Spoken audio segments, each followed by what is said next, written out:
देखो बच्चों, aggregate supply क्या होता है? Money value of total output available for purchase in an economy during a given period is known as aggregate supply. जो money value होता है टोटल आउटपुट का, यानी जो भी टोटल प्रोडक्शन हुआ है हमारी इकोनॉमी में, उसका जो मॉनेटरी वैल्यू है ना, जो कि आज इकोनॉमी में खरीदने के लिए रेडी है, मतलब जिसको आप खरीद सकते हैं एनी टाइम इकोनॉमी में जा करके, तो एक गिवन पीरियड के टाइम पे उसे एग्रीगेट सप्लाई कहते हैं। आसान भाषा में, जितना भी प्रोडक्शन हमारी इकोनॉमी में हुआ है जो अभी बिकने के लिए तैयार है ना, उसे एग्रीगेट सप्लाई कहा जाता है। एग्रीगेट सप्लाई को नेशनल इनकम के बराबर भी कह सकते हैं। आप कह सकते हैं कि नेशनल इनकम ही एग्रीगेट सप्लाई होती है। कैसे? बेटा, टोटल प्रोडक्शन जो है, यानी जितना भी पैसा, जितना भी प्रोडक्शन हुआ, उसका जितना भी वैल्यू है, वो सारा का सारा फैक्टर इनपुट्स में बांटा जाएगा। मतलब फैक्टर इनपुट्स कौन लोग होते हैं? जिन लोगों ने प्रोडक्शन करने के लिए फैक्टर इनपुट्स लगाए हैं। जैसे फैक्टर इनपुट में land, labour, capital, entrepreneurship skills होती है। तो लैंड के बदले में रेंट, लेबर को वेजेस, अगर आपने कैपिटल बैंक से लोन लेकर के लिया है तो उसका इंटरेस्ट, और एंटरप्रेन्योरशिप स्किल्स मतलब आपने अपना दिमाग लगाया तो उसके बदले में आपको प्रॉफिट दिया जाएगा। तो जितना भी आउटपुट होगा, जितना भी आउटपुट होगा, उसका वैल्यू जो है वो इन्हीं फैक्टर इनपुट्स में डिस्ट्रीब्यूट होता है सारा का सारा। अब फैक्टर इनपुट्स का अगर मैं सब सब जिसको भी मैं फैक्टर इनपुट, जिन्होंने भी फैक्टर इनपुट लगाए हैं, जैसे मैंने लैंड, लेबर, कैपिटल और एंटरप्रेन्योरशिप स्किल्स लगा करके प्रोडक्शन किया है, तो बेटा इनको जिन जिन फॉर्म में हम इनकम देंगे, लैंड के बदले में रेंट दिया जाएगा, लेबर के बदले में वेजेस दिया जाएगा, और कैपिटल के बदले में इंटरेस्ट दिया जाएगा, और एंटरप्रेन्योरशिप स्किल्स के बदले में प्रॉफिट दिया जाएगा। तो इन सब इनकम्स का सम टोटल नेशनल लेवल पे नेशनल इनकम के नाम से जाना जाता है। वो एग्जांपल मैंने बताया था आपको, एग्जांपल एक बार फिर देख लीजिएगा। मैंने कहा एग्जांपल है, सपोज हमारी इकोनॉमी में जो वैल्यू है टोटल आउटपुट का, वो आता है से सपोज 1000 करोड़। तो बेटा ये जो वैल्यू है वो किस में बटेगा? आपने प्रोडक्शन करने के लिए, हमारी इकोनॉमिक्स में जब हम पढ़ते हैं तो इकोनॉमिक्स में प्रोडक्शन करने के लिए हमें जो फैक्टर इनपुट्स चाहिए वो है लैंड, लेबर, कैपिटल और एंटरप्रेन्योरशिप स्किल। ठीक है?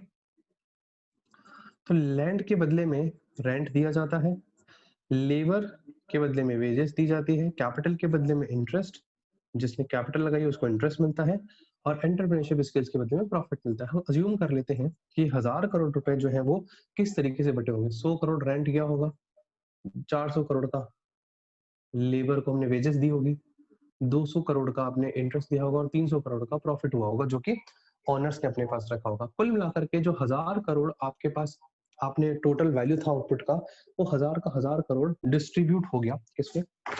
डिस्ट्रीब्यूट इन फैक्टर इनपुट्स। फैक्टर इनपुट्स में ये डिस्ट्रीब्यूट हो जाता है। जैसे ही फैक्टर इनपुट में डिस्ट्रीब्यूट होता है बेटा, तो आप ही समझना, नेशनल लेवल पे जब हम इनकम मेथड से नेशनल इनकम कैलकुलेट करते हैं, तो फॉर्मूला हमारा होता है, हम निकालते हैं एनडीपीएफसी। कैसे निकालते हैं? COE, compensation of employ, operating surplus plus mixed income. तो बेटा सीओई में क्या क्या आता है? कंपनसेशन ऑफ एम्प्लॉय में क्या क्या चीज आती है? Wages and salary in cash, मतलब ये वाला। और ऑपरेटिंग सरप्लस में क्या आता है? रेंट, इंटरेस्ट, प्रॉफिट, तीनों चीज आ गई, मिक्स्ड इनकम बचाएंगे। तो कुल मिलाकर के हमने एनडीपीएफसी, इन सबका सम टोटल एनडीपीएफसी आएगा। अब हमें अगर एनएनपीएफसी निकालना है, और हम अज्यूम करें कि हमारे पास केवल दो ही सेक्टर है, टू सेक्टर मॉडल, क्योंकि हमारे कोर्स में केवल टू सेक्टर मॉडल ही है, तो वहां पे केवल फर्म सेक्टर और कौन होता है? House hold sector, foreign sector होता नहीं है।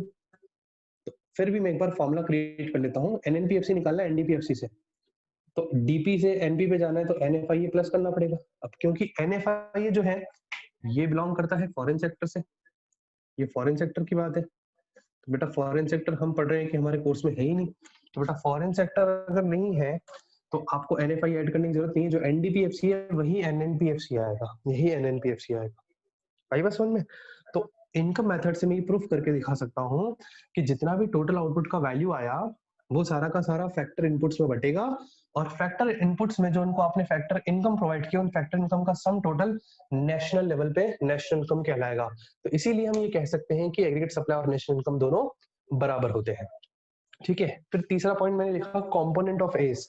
एग्रीगेट सप्लाई के कंपोनेंट कौन कौन से होते हैं? तो बेटा मैंने आपको बताया बहुत सिंपल भाषा में, जो कंपोनेंट है आपको करना क्या है, जब कभी आप अपना गुड्स बेचेंगे और आपके पास जो भी आउटपुट आएगा, बच्चा उस पैसे से जो भी आपने आउटपुट बेचा और वहां से जो भी पैसा आया, आप उसके दो यूज करोगे।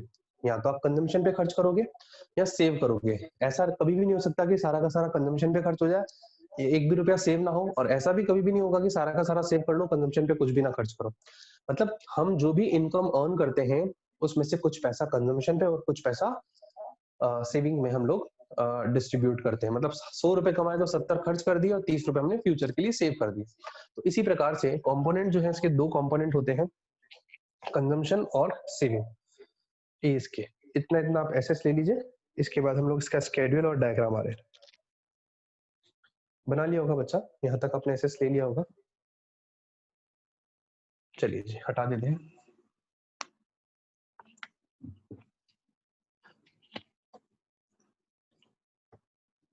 अब बेटा इसका स्केड्यूल और डायग्राम देखते हैं। बहुत इजी है इसका स्केड्यूल भी और इसका डायग्राम भी।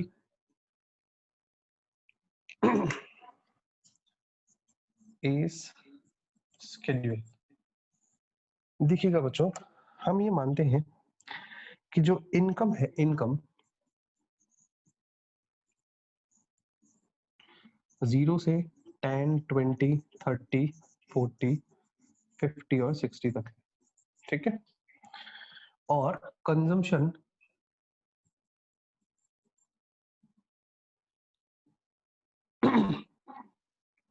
10, 15, 20, 25, 30, 35 और 40 है। सेविंग्स देखना, सेविंग्स कैसे निकलेगी बच्चा, इसको समझना थोड़ा सा। मैंने अभी आपको एक फॉर्मूला बताया, A is equal to consumption plus saving, aggregate supply equal to consumption plus saving. और मैंने एक चीज आपको बताई, aggregate supply equal to income, ये इनकम दी थी, ठीक है। तो बेटा एग्रीगेट सप्लाई की जगह मैं इनकम को लिख दूं, चलेगा। हम एक फॉर्मूला बना सकते हैं, सेविंग कैसे निकलेगी। इनकम में से कंजम्पशन लेस कर दो, सेविंग आ जाएगी। इनकम में से कंजम्पशन लेस कर दो, इनकम में से, ये इनकम रख दो यहाँ पे। आप ये कह सकते हो A is equal to Y है, तो income equal to consumption plus saving हो सकता है। अब मुझे सेविंग निकालना है, तो इनकम में से कंजम्पशन लेस कर दो, सेविंग आ जाएगा। तो 0 माइनस 10, माइनस का 10 सेविंग, 10 माइनस 15 5 का, 20 minus 20 0, 30 minus 25 5, 40 minus 30 10, 50 minus 35 15, 60 minus 40 20, ये सेविंग्स है। और एग्रीगेट सप्लाई निकालना है तो consumption plus saving, 10 minus 10 0, 15 minus 5 10, 20 plus 0 20, 25 plus 5 30 plus 10 40, 35 plus 15 50, 40 plus 20 60। आप देख लीजिए एग्रीगेट सप्लाई और इनकम दोनों बराबर बराबर आ रहा है, एस और वाई दोनों बराबर बराबर आ रहे हैं, ठीक है बच्चा। अब बच्चा हम इससे बनाएंगे एग्रीगेट सप्लाई कर्व, केवल एग्रीगेट सप्लाई कर्व बनाएंगे।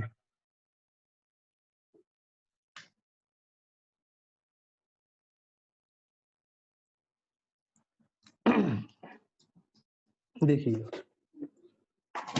ये इसका एज कर्व है,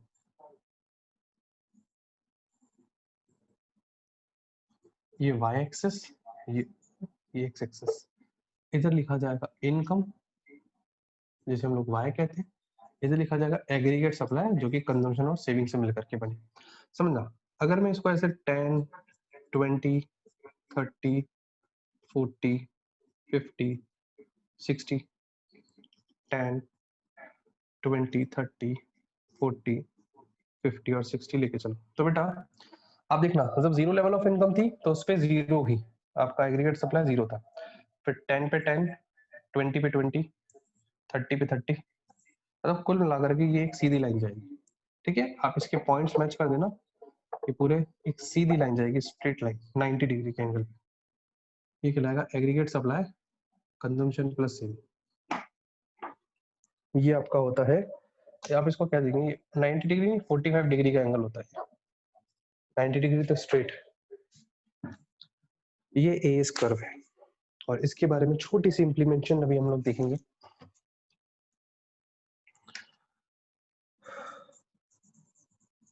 इम्प्लीकेशंस, इंपॉर्टेंट इम्प्लीकेशन कह दीजिए, केवल दो ही हैं इसमें। AS curve is a 45 degree 45 degree positively sloped line, positively का मतलब ऊपर जा रही है, बढ़ती जा रही है ना, पॉजिटिवली स्लोप लाइन है। इसका मतलब क्या है? इसका मतलब है at every point on A curve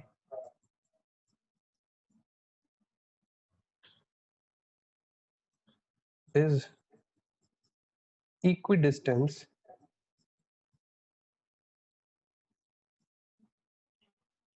from x and y axis। यानी कि x और y, ये x एक्सिस ये y एक्सिस, इन दोनों से कहीं पे भी पॉइंट ले लो, ये दोनों इक्वल पॉइंट पे, यहाँ पे पॉइंट लोगे इक्वल होंगे, ठीक है। मैं अगर 30-30 के सामने लेता हूँ तो ये दोनों ही 30-30 होंगे, ये 20-20 के सामने लेता हूँ दोनों 20-20 होंगे, ऐसे दोनों से इक्वल डिस्टेंस पे होगा, ये भी डिस्टेंस उतना ही और ये भी डिस्टेंस उतना ही, ठीक है।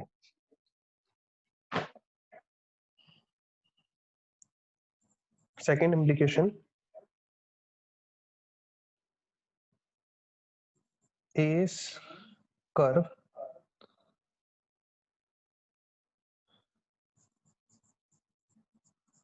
shows that इनकम यानी y यानी नेशनल इनकम, NNPFC लिख देता हूँ आपके सामने, is equal to consumption plus saving, ये कंजम्पशन और सेविंग के बराबर होती है। बस इसकी दो इम्प्लीकेशंस।